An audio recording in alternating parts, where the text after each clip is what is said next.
حضرت موسیٰ علیہ السلام کے بارے میں جا رہے تھے، اللہ تعالیٰ نے اطلاع کر دی، ایک پتھر ہے رو رہا ہے، اس کے رونے کی اطلاع اللہ نے کر دی، کشف کر دیا، کھول دیا۔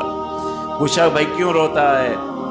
کہا کہ میں نے سنا ہے کہ جہنم میں کچھ پتھر بھی ڈالے جائیں گے جو جہنم کی آگ کو دہکائیں گے، بھڑکائیں گے۔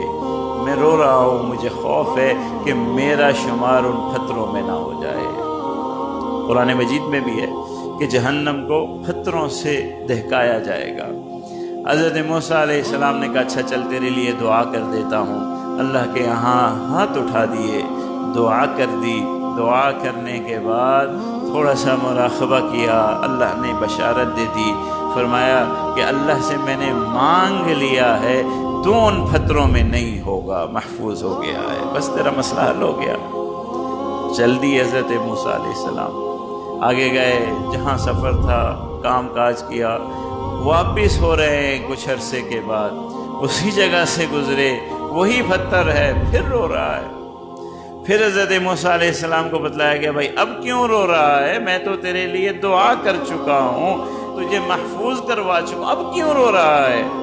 پتھر نے عجیب جواب دیا، کہا کہ اب میں خوشی سے رو رہا ہوں، مجھے اپنے اس رونے سے محبت ہو گئی ہے، میں وہ عمل کیسے چھوڑ دوں جس عمل کی بدولت اللہ نے مجھے جہنم سے بچا لیا ہے۔ یہ رونا ہی تھا نا میرا، کہ میرا رونا آپ نے دیکھا اور میرے رونے کو دیکھنے کی وجہ سے دعا کی اور مجھے بشارت دے دی۔ اب مجھے اپنے رونے سے محبت ہو گئی ہے کہ یہ ایسا عمل ہے جس نے مجھے جہنم سے بچا لیا۔ اب میں خوف سے نہیں رو رہا، غم میں نہیں رو رہا، اب میں خوشی سے رو رہا ہوں، مجھے اپنے رونے سے محبت ہو گئی ہے۔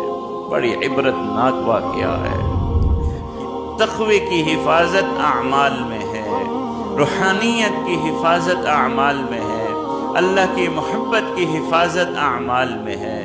وَاعْبُدْ رَبَّكَ حَتَّى يَأْتِيَكَ الْيَقِينُ، یہ اللہ کا حکم ہے۔ اے انسان، تیری ذمہ داری یہ ہے، تیرا وظیفہ یہ ہے کہ تو اعمال کرتا رہے، شب روز گزرتے جائیں۔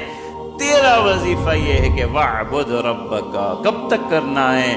حَتَّى يَأْتِيَكَ الْيَقِينُ، یہاں تک کہ تیری موت ہو جائے۔ اعمال سے تیری چھٹی نہیں ہے، اللہ کی عبادت سے تیری چھٹی نہیں ہے، اعمال کرتے چلے جاؤ، اللہ کی محبت سمیٹتے چلے جاؤ۔